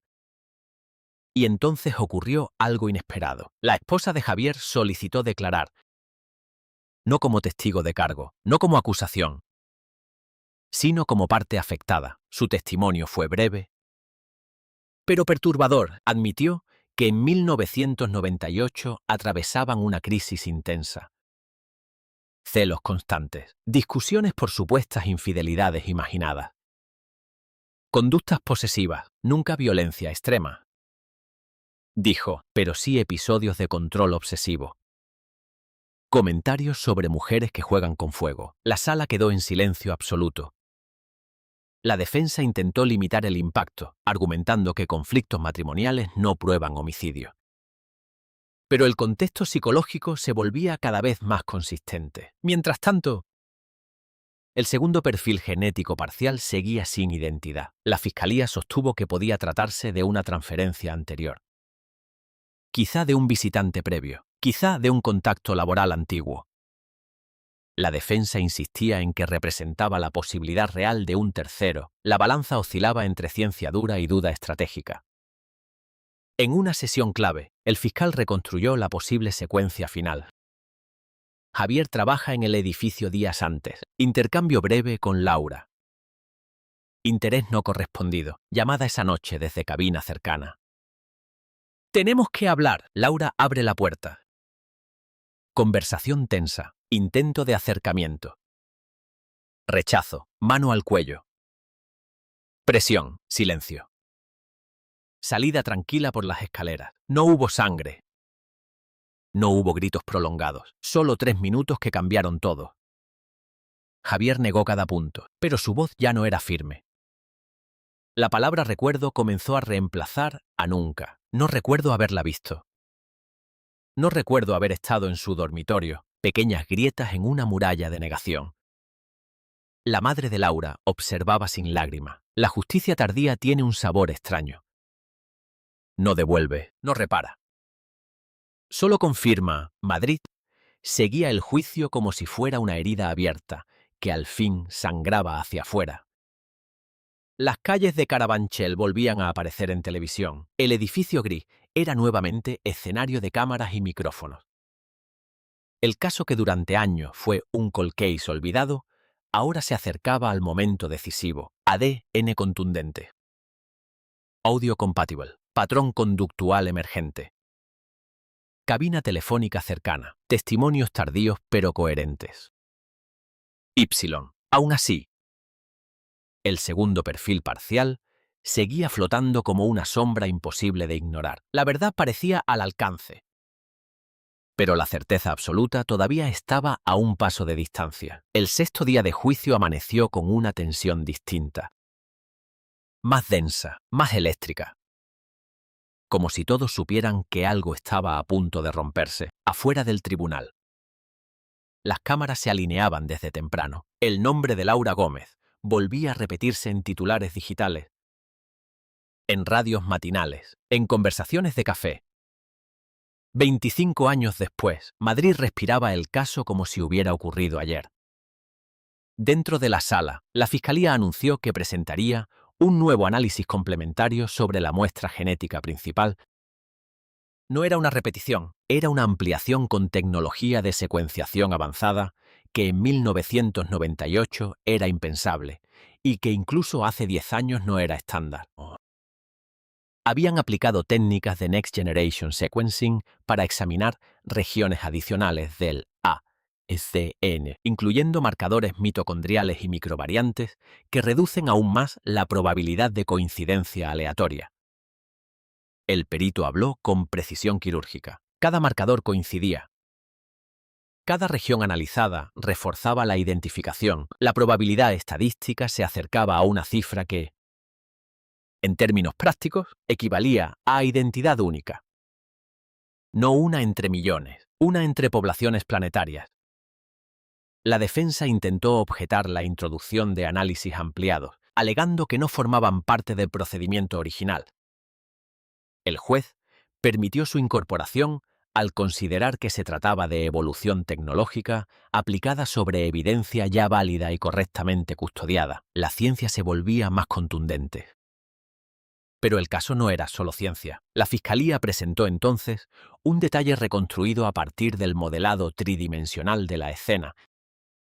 La posición exacta del cuerpo indicaba que Laura cayó hacia atrás sobre la cama tras perder el equilibrio. No fue empujada violentamente contra la pared ni arrastrada desde otro punto. Eso sugería proximidad íntima en el momento inicial del forcejeo, cara a cara. A menos de medio metro, no era el patrón típico de un robo frustrado.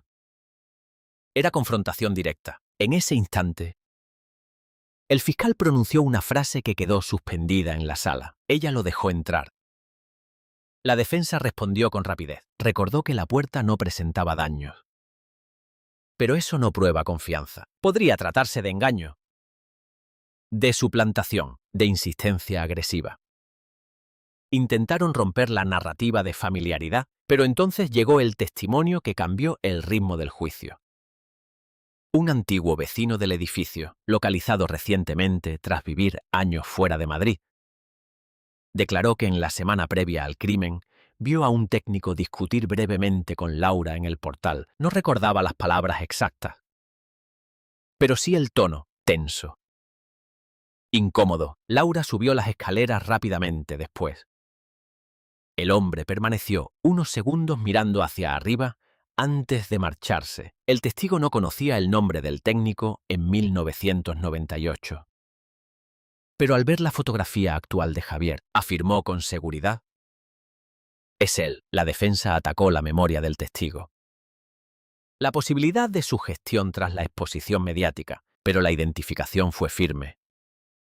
La presión sobre Javier se volvió casi física. En el receso, las cámaras captaron por primera vez un gesto distinto, sudor visible en la frente. Mirada menos estable, mandíbula contraída. Ya no era el hombre impasible del inicio. Cuando retomaron la sesión, la fiscalía decidió jugar su carta emocional final antes de los alegatos. Proyectaron el mensaje de voz restaurado en la sala. No solo el audio, también el espectrograma comparativo superpuesto con la voz actual de Javier. Las ondas coincidían como reflejos en un espejo deformado por el tiempo pero reconocible. Tenemos que hablar. Esta noche, la frase resonó como una orden que atravesaba décadas. El fiscal no levantó la voz. No necesitaba hacerlo. Señor Martín Rivas, ¿reconoce usted su voz? El silencio fue largo, más largo que cualquier pausa anterior. Se parece, respondió. No lo recuerdo, se parece. Frases que no niegan, que no confirman, que intentan mantenerse en la zona gris. La defensa pidió suspender la sesión por fatiga emocional del acusado. El juez concedió un breve receso, pero la tensión ya era irreversible. Mientras tanto, el segundo perfil genético parcial volvió a discutirse en profundidad. Un nuevo análisis determinó que su concentración era extremadamente baja, compatible con transferencia indirecta. Además, no mostraba mezcla con fluidos relevantes al evento principal. La fiscalía argumentó que su presencia era ambiental, previa o posterior al crimen. Sin relación directa con la asfixia, la defensa sostuvo que la baja concentración podía deberse a degradación. No hay relevancia. La duda sobrevivía. Pero cada vez con menos oxígeno. En la penúltima jornada de pruebas, el fiscal reconstruyó una línea temporal definitiva basada en geolocalización histórica aproximada, registros laborales y testigos. Javier trabajó en el edificio días antes, desarrolló interés no correspondido. Llamó desde una cabina cercana la noche del 14 de octubre de 1998. Acudió al 4B tras ser admitido. Discutió, perdió el control. Asfixió, salió por las escaleras con paso firme, visto por el vecino. No hubo planificación compleja, no hubo encubrimiento sofisticado. Solo un acto impulsivo, seguido de 25 años de silencio. Javier negó nuevamente.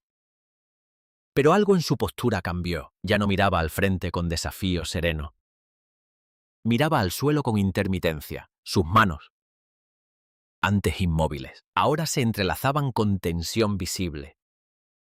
No lloró, solo respiró profundamente.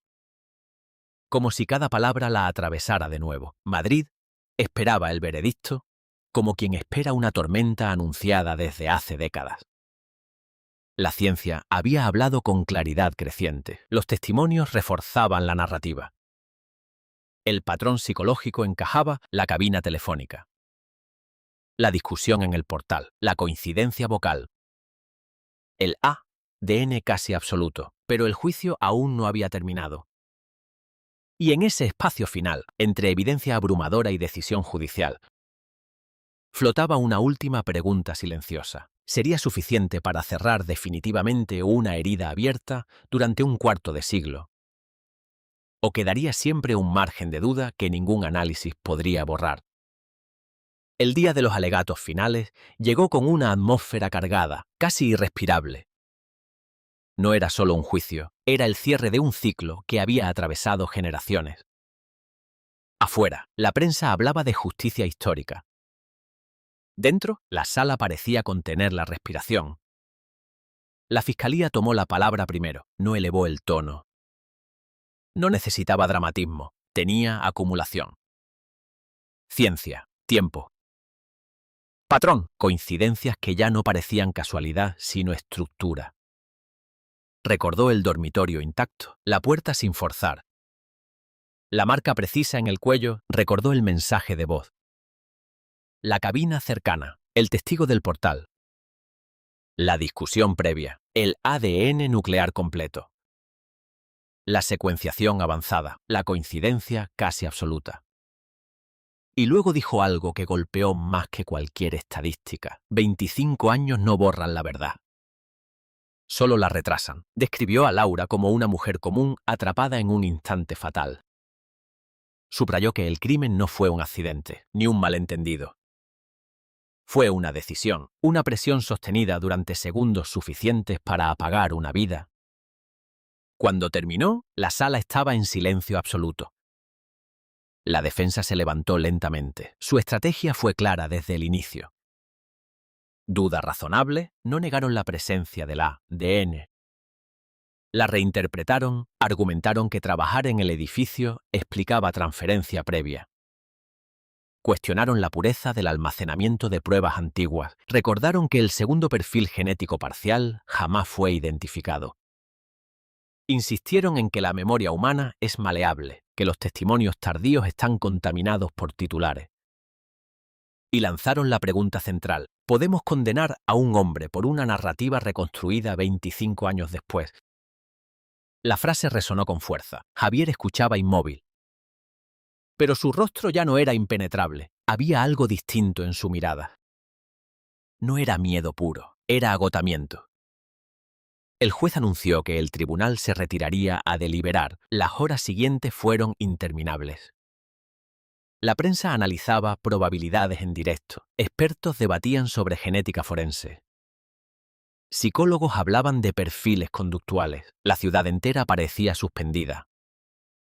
En la sala vacía, la familia de Laura permanecía sentada.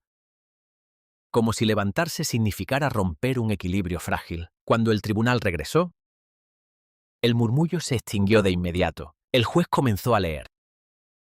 Reconoció la complejidad del caso. Admitió que el tiempo introduce grietas en cualquier investigación. Pero destacó la solidez técnica del ADN principal, reforzado por análisis moderno. Consideró que la compatibilidad vocal, los testimonios convergentes y el patrón conductual no eran elementos aislados, sino piezas que encajaban en una misma estructura lógica. Mencionó el segundo perfil parcial y concluyó que su presencia no desvirtuaba la contundencia de la evidencia principal, dada su baja concentración y falta de correlación directa con el mecanismo de muerte. La frase final cayó como un martillo seco. Culpable, no hubo explosión sonora. No hubo gritos, solo un sonido leve, casi imperceptible, proveniente de la madre de Laura. Como un suspiro que llevaba 25 años acumulándose. Javier no reaccionó de inmediato. Parpadeó lentamente, sus labios se tensaron. Durante unos segundos pareció querer decir algo, pero no habló. La sentencia sería determinada en audiencia posterior, pero el veredicto ya había atravesado la historia. La prensa lo llamó justicia tardía, la comunidad habló de cierre. Pero la palabra cierre nunca es absoluta en casos así, porque aunque la ley haya pronunciado una conclusión, La noche de 1998 sigue existiendo en algún lugar del tiempo, intacta. Irreversible. Mientras los agentes se acercaban para escoltarlo, Javier finalmente rompió el silencio con una frase casi inaudible. No fue así. No explicó más, no desarrolló, no confesó, solo esa negación fragmentada que dejó un eco incómodo. En los días siguientes, Madrid se dividió nuevamente. Para muchos, la ciencia había triunfado. Para otros, la ausencia de confesión dejaba una sombra persistente. El segundo perfil parcial seguía siendo citado en debates televisivos, las redes se llenaron de teorías alternativas. Pero en el archivo judicial, el caso dejó de ser cold case. Se convirtió oficialmente en homicidio resuelto. La madre de Laura visitó el edificio de Carabanchel una última vez antes de que la sentencia definitiva fuera dictada. Subió lentamente las escaleras. Se detuvo frente a la puerta, que ya no era la original. Tocó la pared con la palma abierta, como si intentara sentir algo que ya no estaba. 25 años de silencio transformados en una palabra judicial, culpable. Y aún así, mientras la noche caía sobre Madrid, una sensación persistía en el aire, invisible pero real. Algunas verdades llegan demasiado tarde para sanar por completo. Algunas preguntas nunca encuentran una respuesta emocional. Aunque la legal exista, el caso estaba resuelto en los papeles. Pero la memoria no entiende de veredictos. La sentencia definitiva llegó semanas después. Pero el impacto real no esperó al calendario judicial. Desde el momento en que la palabra culpable atravesó la sala, la ciudad comenzó a reescribir su propia memoria del año 1998. Los titulares ya no hablaban de misterio. Hablaban de confirmación. Hablaban de ADN implacable. Hablaban de un hombre que caminó libre durante 25 años mientras la familia de Laura envejecía esperando una respuesta. El juez impuso una condena que, en términos legales, parecía contundente. Pero el tiempo ya había cumplido parte de su castigo. Javier tenía ahora más de 50 años. El sistema lo enviaba a prisión cuando su vida ya estaba avanzada, cuando el impulso juvenil que supuestamente detonó el crimen era un recuerdo lejano. Justicia tardía, justicia imperfecta. Justicia. Al fin. En el momento de escuchar la condena, Javier no miró a la familia de Laura. Miró al frente, como lo hizo desde el inicio del proceso. Pero esta vez no había firmeza, había una especie de desconexión. Como si el veredicto no terminara de penetrar en su conciencia. Su abogado anunció de inmediato que presentarían recurso, que la batalla no estaba terminada. La defensa insistió en que el caso se construyó sobre acumulación circunstancial, reforzada por ciencia moderna aplicada retroactivamente. Argumentaron que la presión mediática influyó en la percepción pública, que el segundo perfil genético parcial nunca fue explicado con certeza absoluta, que la duda razonable seguía viva. El recurso fue admitido a trámite. Y con ello, la historia volvió a agitarse. La prensa habló de último intento. Programas de debate reabrieron cada detalle técnico. Expertos invitados discutían la pureza de las muestras antiguas. Se analizaban protocolos de almacenamiento de finales de los 90. Se examinaban precedentes internacionales, donde condenas basadas en ADN fueron posteriormente revisadas. La ciencia, que había sido presentada como roca sólida, comenzaba a aparecer un terreno complejo y lleno de matices. Mientras tanto, en prisión preventiva, Javier mantenía su versión. No recuerdo. No fue así. Nunca confesó. Nunca ofreció una narrativa alternativa concreta. Su estrategia parecía apoyarse en la erosión lenta de la certeza pública. Pero algo cambió en un lugar inesperado. Un periodista de investigación decidió revisar minuciosamente el archivo original de 1998. No buscaba desacreditar la condena, buscaba comprender lo que no encajaba del todo. Y encontró un detalle que había pasado desapercibido en la narrativa dominante. En la escena original, se documentó una ligera marca en el marco interior de la puerta del dormitorio una especie de roce metálico que en su momento fue atribuido al uso cotidiano. Sin embargo, en las fotografías ampliadas con técnicas digitales actuales, el periodista detectó algo que parecía más específico. Una pequeña abolladura compatible con un objeto metálico estrecho, no con uso doméstico habitual. El hallazgo fue publicado con prudencia, pero suficiente para generar ruido. Hubo un objeto involucrado que nunca se identificó. Hubo un intento de forzar la puerta interior antes del enfrentamiento. Fue realmente un encuentro completamente voluntario desde el inicio. La fiscalía respondió rápidamente, señalando que esa marca no alteraba el mecanismo de muerte ni la coincidencia genética. Pero la defensa incorporó el nuevo elemento al recurso, argumentando que la reconstrucción original pudo haber sido incompleta. El caso, que parecía cerrado, volvía a respirar. La madre de Laura observaba todo con una serenidad distinta. Ya no buscaba titulares, ya no exigía respuestas. Había escuchado la palabra culpable en una sala judicial. Para ella, eso tenía un peso que ningún recurso podía borrar, pero la sociedad necesitaba certeza absoluta. Y la certeza absoluta es un concepto frágil. En paralelo, el laboratorio forense decidió realizar un último análisis complementario sobre el segundo perfil genético parcial, utilizando técnicas de enriquecimiento molecular que apenas comenzaban a aplicarse en casos históricos. Si lograban amplificar suficientes marcadores, podrían identificarlo o descartarlo definitivamente como relevante. La espera volvió a instalarse. Madrid, que ya había vivido el ciclo completo de shock. Juicio y condena, se encontraba otra vez en una zona gris. No era duda total, no era convicción absoluta.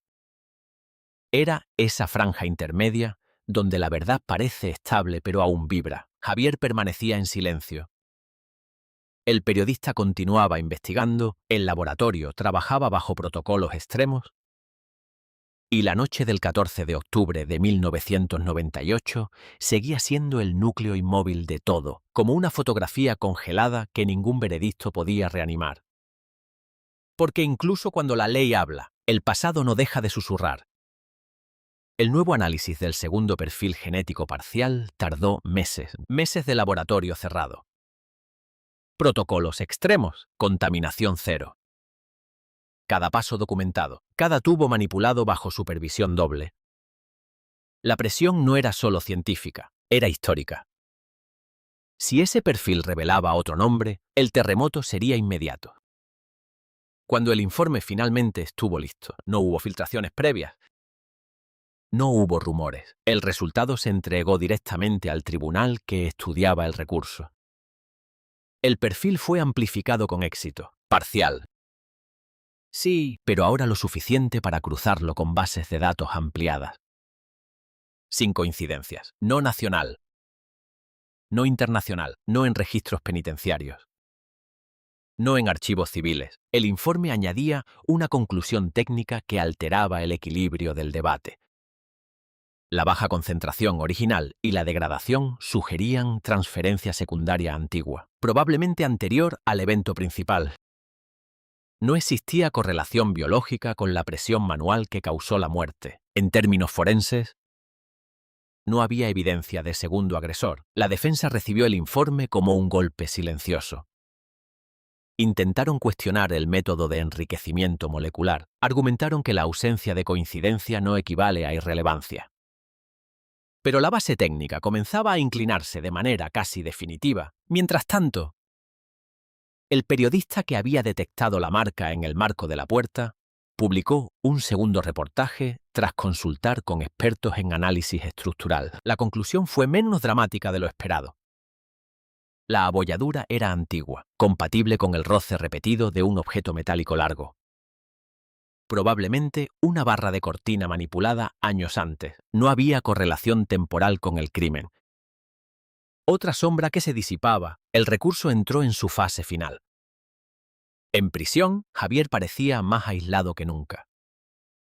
Sin declaraciones públicas, sin entrevistas, solo visitas limitadas de su abogado. Algunos funcionarios comentaban que pasaba horas en silencio absoluto. Otros mencionaban episodios de insomnio. Nunca habló del crimen con claridad. La ciudad comenzaba a aceptar una idea incómoda pero firme. El caso estaba realmente resuelto. Cuando el Tribunal Superior anunció que ratificaba la condena, el comunicado fue breve. Técnico, casi frío. Confirmaba que la evidencia genética principal era robusta, que los análisis complementarios reforzaban la identificación, que no existía vulneración de cadena de custodia, que el segundo perfil no introducía duda razonable suficiente. Con esa decisión, el margen legal se redujo casi a cero. La palabra definitiva ya no era solo culpable, era firme. La madre de Laura no asistió a la lectura del fallo del recurso. Recibió la noticia en casa. En silencio. No hubo celebración.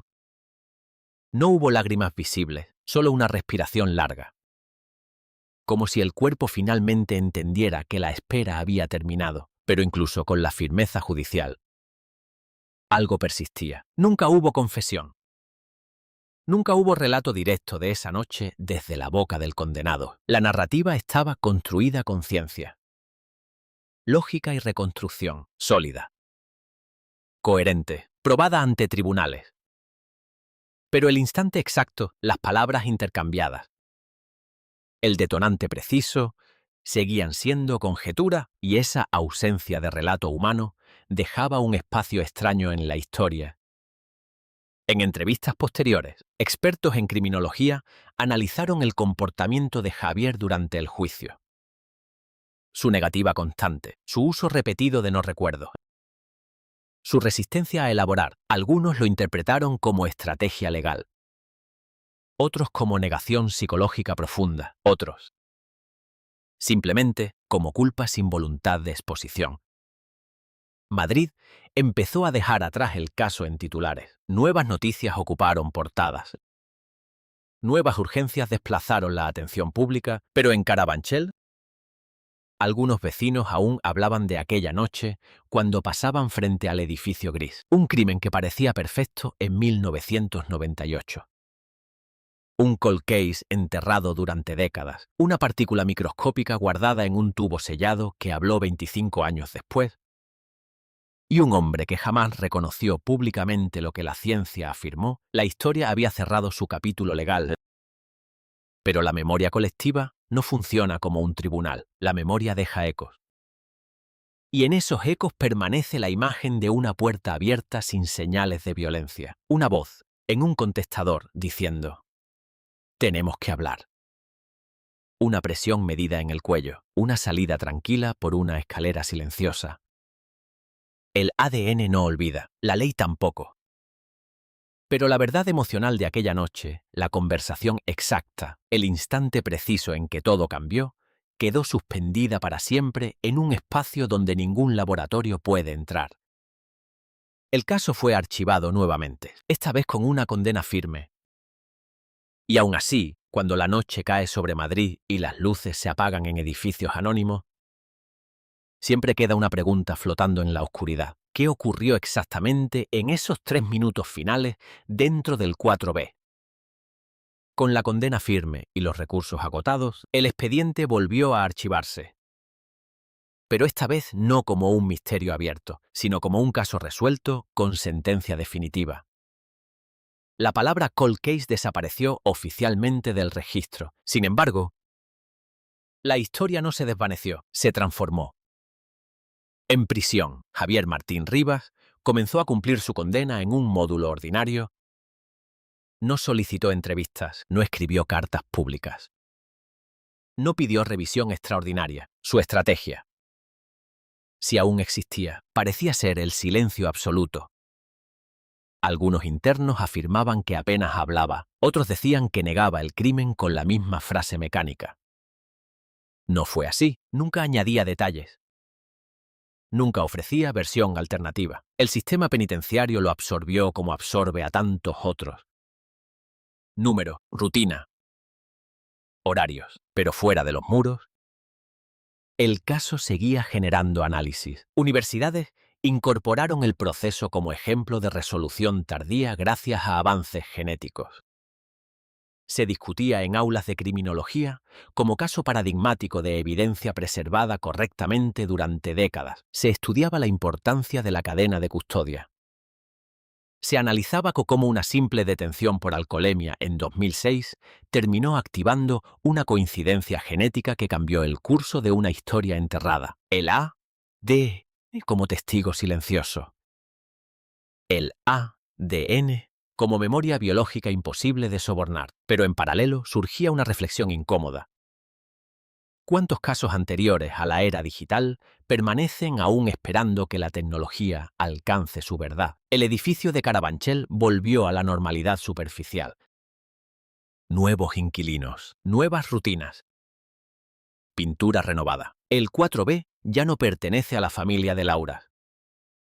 El espacio físico cambió, pero la dirección sigue siendo la misma.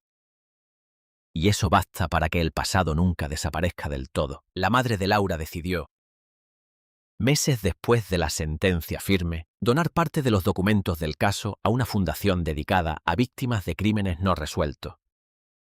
No buscaba notoriedad, buscaba prevención.